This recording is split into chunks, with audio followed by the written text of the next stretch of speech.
Assalamualaikum warahmatullahi wabarakatuh. Selamat siang anak-anak. Bagaimana kabarnya hari ini? Baik, alhamdulillah. Ada yang sakit, tidak masuk atau izin? Tidak ada? Oke, baik. Berarti sehat semua ya, alhamdulillah. Nah, sebelum kita memulai pembelajaran pada hari ini, alangkah baiknya kita berdoa terlebih dahulu ya, sesuai kepercayaan dan agama masing-masing. Untuk ketua kelas, silakan. Ya, baik, terima kasih.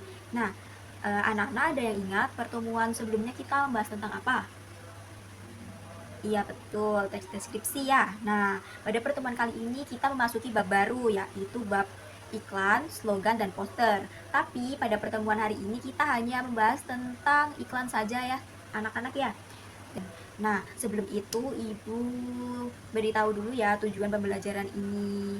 Nah, tujuan pembelajaran hari ini yaitu disajikan iklan peserta didik diharap mampu untuk mengetahui pengertian dari iklan. Lalu disajikan teks iklan, peserta didik diharap mampu untuk mengetahui struktur dari iklan. Lalu disajikan teks iklan, peserta didik mampu mengetahui ciri-ciri iklan. Disajikan teks iklan, peserta didik diharap mampu mengetahui jenis-jenis iklan. Lalu disajikan teks iklan, peserta didik diharap mampu mengetahui kaidah kebahasaan dari iklan.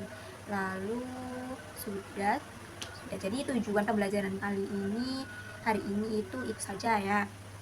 Jadi mari kita masuk ke materi ya. Boleh dicatat seperti apapun, pokoknya kalian mengerti dan paham ya. Oke, baik, masuk next slide. Nah, ini ada contoh dari iklan. Nah, anak-anak pasti sudah pernah dengar atau lihat atau melihat iklan kan, baik di handphone, televisi, di jalanan mungkin. Nah, ada yang pernah? Sudah kan? Sudah? Oke, baik, bagus. Nah, contoh ini adalah contoh dari iklan, yaitu iklan produk dan juga iklan layanan masyarakat. Nah, untuk lebih lengkapnya kita bahas di slide selanjutnya. Slide selanjutnya, oke. Nah, iklan. Di sini ada slide mengenai pengertian iklan. Bisa dibaca ya, iklan adalah sebuah bentuk komunikasi yang bertujuan untuk mempromosikan suatu produk, layanan, dan ide kepada khalayak. Nah, tujuan iklan ini apa? Nah, tujuannya itu ada untuk meyakinkan dan memengaruhi calon konsumen agar melakukan tindakan tertentu seperti membeli atau menggunakan layanan atau produk atau jasa yang ditawarkan. Nah, sudah paham semua kan? Oke, kita lanjut ke slide selanjutnya. Nah, slide selanjutnya ada struktur iklan. Yang pertama ada judul, yaitu bagian yang terletak di paling atas atau yang pertama kali nampak oleh mata gitu ya. Kalau dari contohnya itu ada iklan.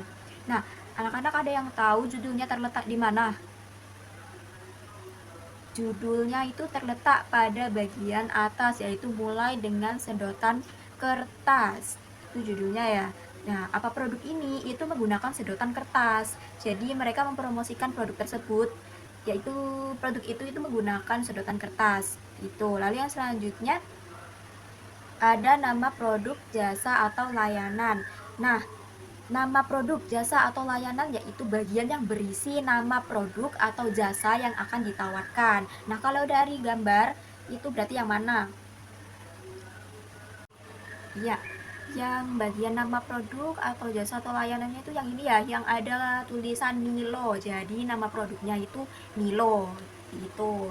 Lalu selanjutnya ada deskripsi produk atau jasa atau layanan, yaitu bagian yang menjelaskan produk atau jasa yang ditawarkan kepada masyarakat atau calon konsumen ya.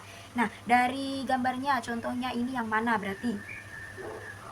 Iya betul, berarti yang bagian itu ada minumlah Milo sampai habis, masukkan sedotan kertas ke dalam kotak, Milo tetap berenergi, sedotan kertas lebih kuat ya.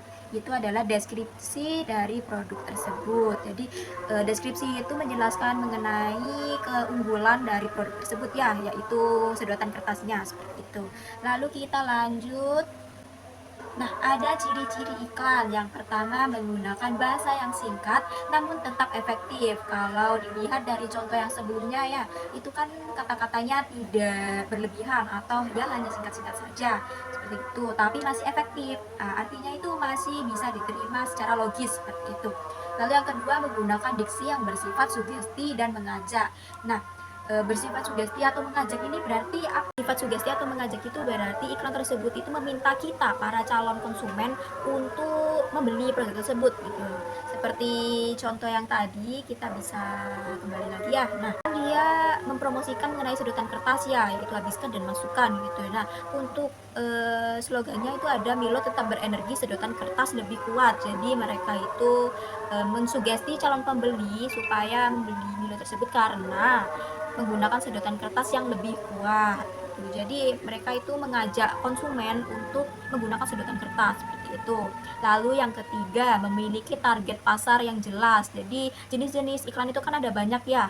Ada iklan produk, layanan masyarakat, lalu komersil, non komersil seperti itu. Nah, itu beda-beda. Nah, kalian membuat iklan juga harus jelas target pasarnya mau ke arah mana. Untuk lebih lengkapnya kita bahas nanti ya habis ini. Lalu ciri yang keempat, dikemas secara menarik. Jadi dalam membuat iklan, kalian itu harus mengemas ide iklan kalian itu dengan cermat, dengan pintar gitu ya. Bagaimana kalian membuat iklan itu supaya dapat menarik konsumen tanpa harus promosi secara berlebihan seperti itu. Seperti contoh yang tadi yang Milo itu tadi ya, mereka hanya memasukkan kata-kata yang sekiranya perlu saja, yaitu meng-highlight sedotan kertas seperti itu, tapi tidak lupa nama produknya juga disebut.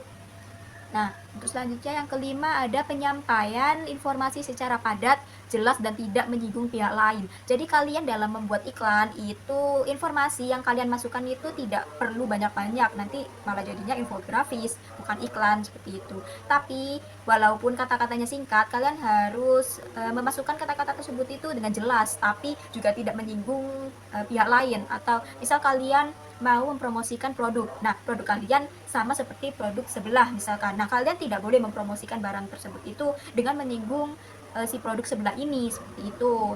Lalu selanjutnya ada jenis-jenis iklan. Yang pertama ada iklan komersil.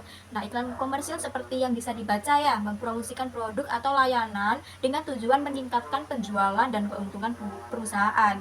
Jadi contohnya itu iklan penawaran ya, bisa produk ataupun jasa. Pokoknya yang menghasilkan uang tentu saja seperti itu.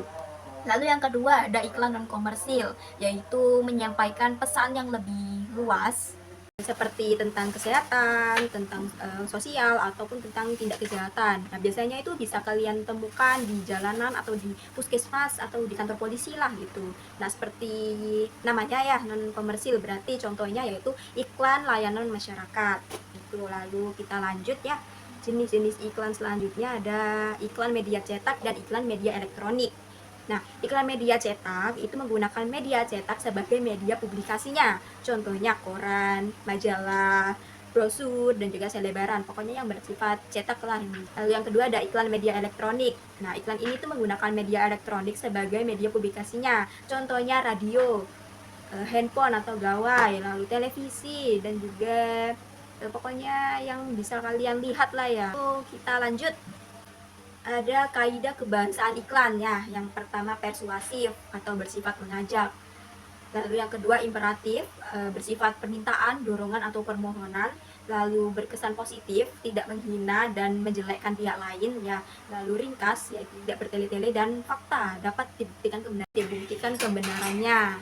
Lalu lanjut, ada contoh dari iklan ya. Contoh ini coba kita cari ya kaidah kebahasaan dalam contoh iklan ini. Yang pertama tadi apa? Persuasif ya, atau bersifat mengajak. Nah, dari dua contoh ini mana yang bersifat persuasif menurut kalian? Ini ya, dari contoh satu yaitu rasakan, dan contoh kedua yaitu ayo lindungi buah hati Anda dari kesakitan. Itu adalah contoh dari persuasif ya, bersifat mengajak kan tadi. Nah, dari contoh satu itu kita diajak untuk merasakan perpaduan sempurna dari teh dan buah. Lalu untuk contoh kedua yaitu kita diajak untuk melindungi buah hati kita dari kesakitan. Seperti itu, dari penyakit. Lalu yang kedua tadi apa? Imperatif atau bersifat permintaan, dorongan, dan larangan. Nah, dari dua contoh tadi, mana yang bersifat imperatif? Ayo, yang mana? Kurang lebih sama ya. Contohnya yaitu seperti rasakan, atau dari contoh dua ini sepertinya ada ya imperatif, yaitu ini yang segera berikan imunisasi MR. Jadi iklan kedua ini meminta atau mendorong orang tua untuk segera memberikan imunisasi kepada anaknya. Itu. Oke. Lalu yang selanjutnya ada berkesan positif atau tidak menyinggung atau tidak menjelekkan pihak lain ya. Dari dua contoh ini apakah ada kata-kata yang bersifat menyinggung atau menjelekkan pihak lain? Tidak ada. Oh, baik. Bagus. Lalu yang selanjutnya apa tadi? Ringkas ya, ringkas. Nah, dari dua contoh ini apakah ringkas? Yang contoh pertama mungkin ringkas ya, tapi untuk contoh kedua memang tidak bertele-tele, tapi banyak kalimatnya. Tapi memang iklan layanan masyarakat pastinya banyak kata-kata ya, karena untuk mengedukasi masyarakat. Lalu kaidah kebahasaan selanjutnya, oh fakta ya, dapat dibuktikan kebenarannya. Untuk contoh satu, ini kita lihat lagi contoh satu. Apakah dapat dibuktikan kebenarannya? Bisa jadi karena tehnya teh rasa buah, ada blackcurrant, lemon, dan juga apel. Jadi sesuai dengan deskripsinya ya, rasakan perpaduan sempurna teh dan buah. Itu menjadi fakta karena memang tehnya rasa buah. Lalu untuk contoh kedua, apakah bersifat fakta? Bisa juga karena anak-anak biasanya rentan terkena penyakit campak dan juga rubella. Jadi, orang tua diharapkan memberikan imunisasi kepada anaknya untuk melindungi mereka dari penyakit, kecacatan, dan kematian. Baik, selanjutnya. Nah, dari sini apakah ada pertanyaan? Belum ada? Oke, kita lanjut ya. Nah, selanjutnya ada tugas. Dapat dibaca ya. Yang pertama, bentuk sebuah kelompok berisi 5 orang. Ayo, berisi 5 orang. Sudah dapat kelompok semua? Baik, sekarang pilih salah satu anak untuk mengambil kertas di kotak yang ibu bawa ini. Baik, sudah ambil semua ya? Silakan dibuka. Nah, tulisan yang ada dalam kertas itu merupakan tema yang akan kalian gunakan untuk membuat iklan ya. Jadi, oke, yang ketiga, kertas yang didapat berisi tema iklan yang akan dibuat. Lalu yang keempat, bersama kelompok, silakan menyusun ide iklan yang akan kalian buat. Mau bagaimanapun terserah, mau pengerjaan menggunakan media apapun juga terserah, mau manual atau digital juga terserah ya. Lalu yang kelima, setelah menyusun ide, buat iklan sesuai tema dan desain sesuai kesepakatan bersama kelompok. Itu. Nah, apakah sudah jelas untuk tugasnya? Baik, pengerjaan bisa dimulai dari sekarang. Ibu beri waktu ini kurang 25 menit. Cukup ya? Oke, baik. Baik, apakah sudah selesai semua? Oh, ada yang belum. Ke papa yang belum selesai, kalian simpan dulu, kalian lanjutkan di rumah ya. Nah, kalian lanjutkan di rumah karena waktunya sudah habis, tinggal 10 menit lagi. Jadi kita bersiap-siap selesai ya pembelajarannya. Nah, untuk pekerjaan yang belum selesai boleh disimpan ya, nanti bisa dilanjutkan di rumah, tapi jangan lupa untuk berkomunikasi dengan kelompoknya, karena boleh diganti atau direvisi sesuai keinginan kalian bersama kelompok. Itu. Nah, sebelum mengakhiri pembelajaran, apakah ada yang mau untuk mengatakan hasil pembelajaran kita hari ini? Oh iya, silakan. Oke, bagus sekali ya. Itu adalah refleksi kita pada pembelajaran hari ini, yaitu mengetahui pengertian iklan, mampu mengetahui struktur dari iklan, lalu mengetahui ciri-ciri iklan, jenis-jenis, kaidah, hingga bagaimana menyusun sebuah iklan. Itu ya. Baik, sebelum mengakhiri pembelajaran pada hari ini, ketua kelas bisa menyiapkan ya untuk berdoa. Terima kasih atas perhatiannya untuk kelas hari ini. Kurang lebihnya mohon maaf. Wassalamualaikum warahmatullahi wabarakatuh.